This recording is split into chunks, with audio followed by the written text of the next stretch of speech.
everyone. You are listening once again to Lighting the Way Ministries. I am Sister Mary. We are going to continue to read through the scriptures. We are in 2 Samuel chapter 13. Will you go away? That is the title that I chose. It is taken from John chapter 6, verse 67. And in that, then Jesus said to the 12, "Do you also want to go away?" So by the ministry of the gospel, the precious are separated from the vile, and the dross is purged from the silver, so that the good seed and the pure metal may remain and be preserved. The Lord is preserving us. He's keeping us from the wicked, even though we live amongst the wicked and we can see evil. The Lord protects us. The Lord purifies. And sometimes the process can be painful. So the Lord had asked his 12 disciples, would they go away? He addressed the favored 12. I put it to myself and I put it to you. Will ye also go away? Dear brethren and sisters, if you would be preserved from falling, you must be schooled in humility and keep very low, humble before the Lord.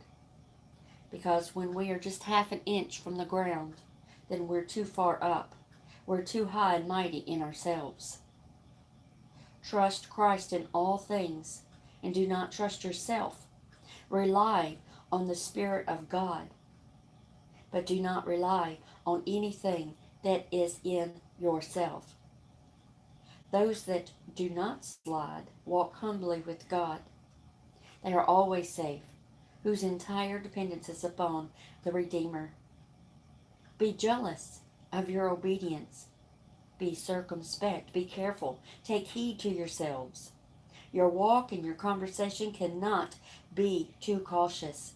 Many are lost by being too remiss, but none through being too serious and focused on their walk with Christ and their closeness with Christ and the relationship. If you are really built upon the rock of ages, you may meet the question without dismay, will ye also go away? And you will reply without presumption, No, Lord, I cannot and will not leave thee. For to whom should I go?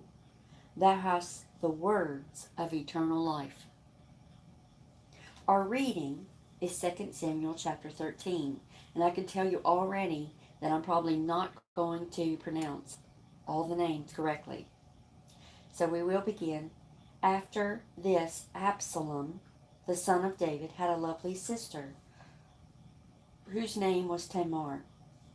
And Amnon, the son of David, loved her. Amnon was so distressed over his sister Tamar that he became sick, for she was a virgin, and it was improper for Amnon to do anything to her. But Amnon had a friend whose name was Jonadab, the son of Shemaiah, David's brother. Now Jonadab was a very crafty man, and he said to him, Why are you, the king's son, becoming thinner day after day? Will you not tell me? Amnon said to him, I love Tamar, my brother Absalom's sister. So Jonadab said to him, Lie down on your bed and pretend to be ill, and when your father comes to you, say to him, Please let my sister Tamar come and give me food, and prepare the food in my sight, that I may see it and eat it from her hand. Then Amnon lay down and pretended to be ill, and when the king came to see him, Amnon said to the king, Please let Tamar, my sister, come and make a couple of cakes for me in my sight, that I may eat from her hand. And David sent home to Tamar, saying, Now go to your brother Amnon's house and prepare food for him. So Tamar went to her brother Amnon's house, and he was lying down. Then she took flour and kneaded it, made cakes in his sight, and baked the cakes. And she took the pan and placed them out before him, but he refused to eat. Then Amnon said, "Have everyone go out from me." And they all went out from him. Then Amnon said to Tamar, "Bring the food into the bedroom, that I may eat from your hand." And Tamar took the cakes which she had made and brought them to Amnon her brother in the bedroom. Now when she had brought them to him to eat, he took hold of her and said to her, "Come lie with me, my sister." But she answered him, "No, my brother, do not force me, for no such thing should be done in Israel. Do not do this disgraceful thing. And I, where could I take my shame? And as for you, you would be like one of the fools in Israel. Now therefore, please speak to the king, for he will not withhold me from you." However, he would not heed her voice, and being stronger than she, he forced her and lay with her. Then Amnon hated her exceedingly, so that the hatred with which he hated her was greater than the love which he had for her. Then Amnon said to her, "Arise, be gone." So she said to him, "No, indeed, this evil of sending me away is worse than the other that you did to me." But he would not listen to her. Then he called his servants who attended him and said, "Here, put this woman out, away from me, and bolt the door behind her." Now she had a robe on of many colors, for the king's virgin daughters wore such apparel. And his servant put her out, and bolted the door behind her. Then Tamar put ashes on her head, and tore her robe of many colors that was on her, and laid her hand on her head, and went away crying bitterly. And Absalom her brother said to her, "Has Amnon your brother been with you? But now hold your peace, my sister. He is your brother. Do not take this thing to heart." So Tamar remained desolate in her brother Absalom's house. But when King David heard of all these things, he was very angry. And Absalom spoke to his brother Amnon neither good nor bad. For Absalom hated Amnon, because he had forced his sister Tamar. And it came to pass after 2 full years that Absalom had sheep shearers in Baal Hazor, which is near Ephraim. So Absalom invited all the king's sons. Then Absalom came to the king and said, "Kindly note your servant has sheep shearers. Please let the king and his servants go with your servant." But the king said to Absalom, "No, my son, let us not all go now, lest we be a burden to you." Then he urged him, but he would not go, and he blessed him. Then Absalom said, "If not, please let my brother Amnon go with us." And the king said to him, "Why should he go with you?" But Absalom urged him. So he let Amnon and all the king's sons go with him. Now Absalom had commanded his servants, saying, "Watch now, when Amnon's heart is merry with wine, and when I say to you, 'Strike Amnon,' then kill him. Do not be afraid. Have I not commanded you? Be courageous and valiant." So the servants of Absalom did to Amnon as Absalom had commanded. Then all the king's sons arose, and each one got on his mule and fled. And it came to pass, while they were on the way, that news came to David, saying, "Absalom has killed all the king's sons, and not one of them is left."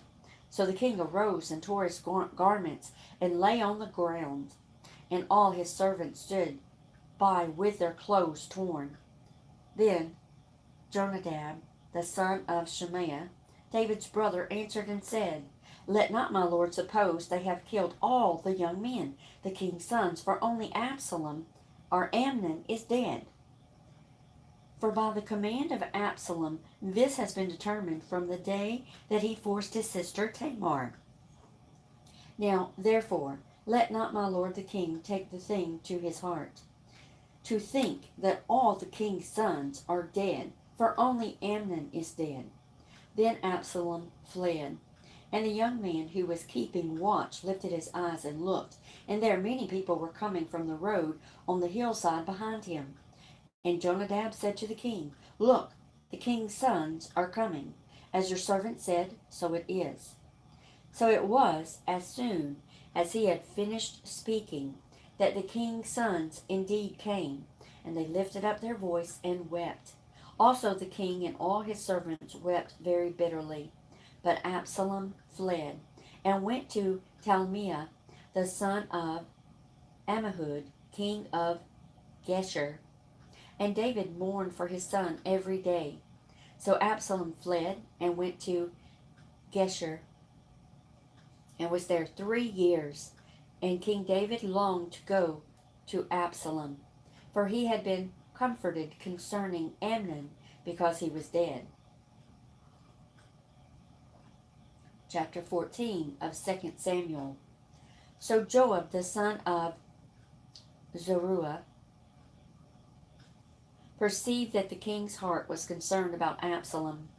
And Joab sent to Tekoa, and brought from there a wise woman, and said to her, Please pretend to be a mourner, and put on mourning apparel.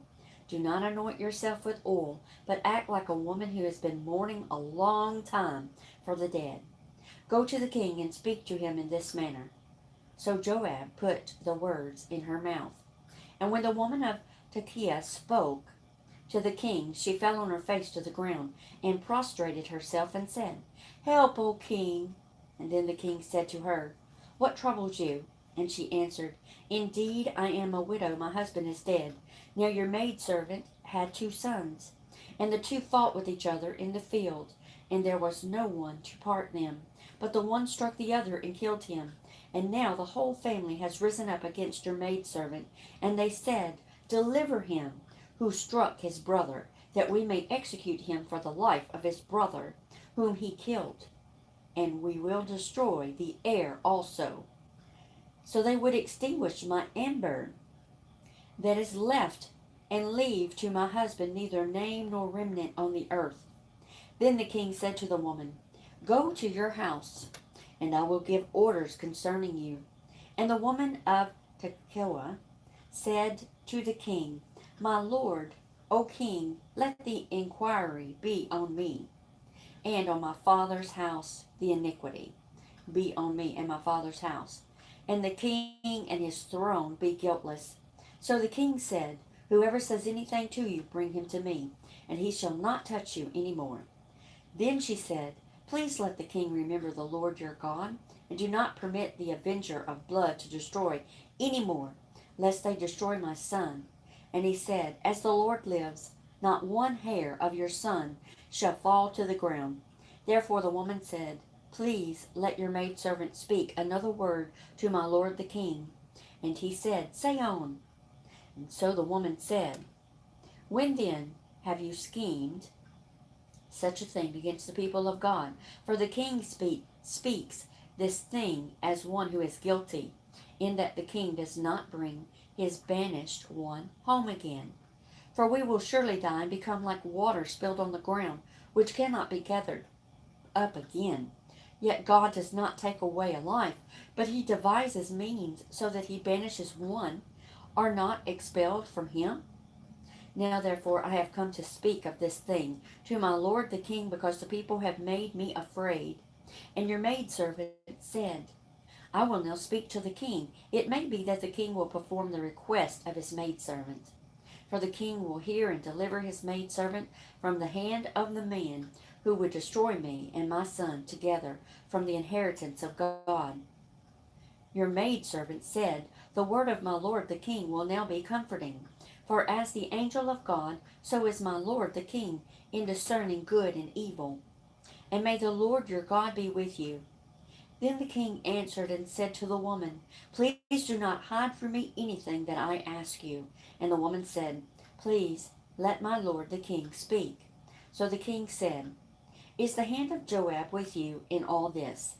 And the woman answered and said, As you live, my lord the king, no one can turn to the right hand or to the left from anything that my lord the king has spoken. for your servant Joab commanded me, and he put all these words in my mouth, the mouth of your maidservant, to bring about this charge of affairs. Your servant Joab has done this thing. But my Lord is wise according to the wisdom of the angel of God, to know everything that is in earth. And the king said to Joab, All right, I have granted this thing. Go therefore, bring back the young man Absalom. Then Joab fell to the ground on his face and bowed himself, and thanked the king. And Joab said, Today your servant knows that I have found favor in your sight, my lord, O king, in that the king has fulfilled the request of his servant. So Joab arose and went to Geshur, and brought Absalom to Jerusalem. And the king said, Let him return to his own house, but do not let him see my face. So Absalom returned to his own house, but did not see the king's face. Now in all Israel there was no one who was praised as much as Absalom for his good looks. From the sole of his foot to the crown of his head, there was no blemish in him.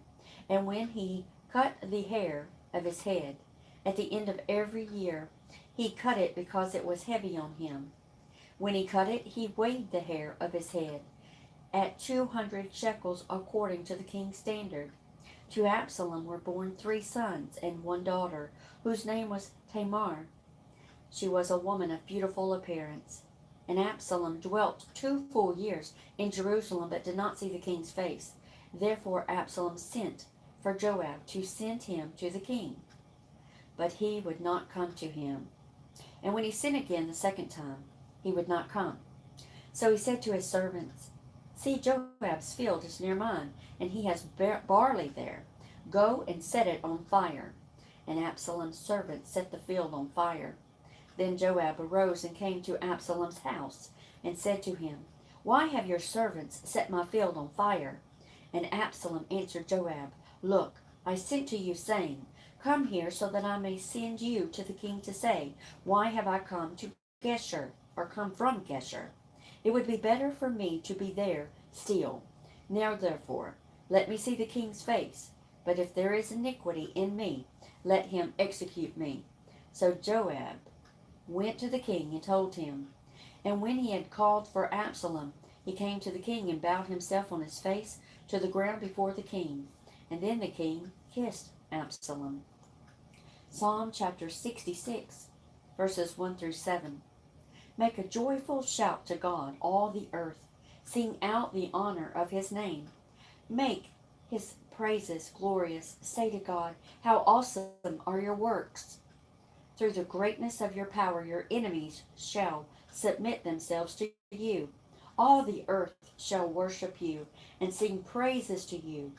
They shall sing praises to your name. Selah. Come and see the works of God.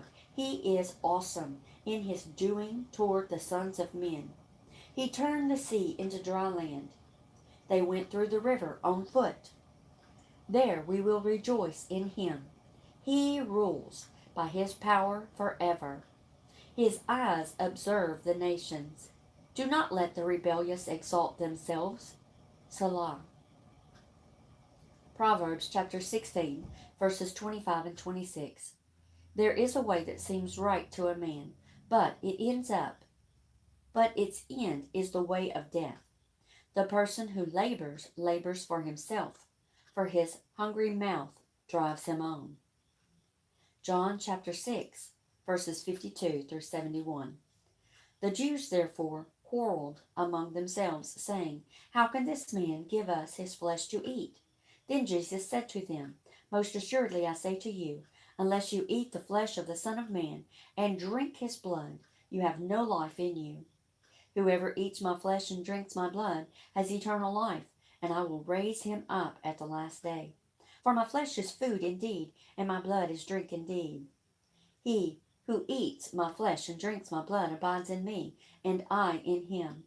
As the living Father sent me, and I live because of the Father, so he who feeds on me will live because of me. This is the bread which came down from heaven, not as your fathers ate the manna and are dead. He who eats this bread will live forever. These things he said in the synagogue as he taught in Capernaum.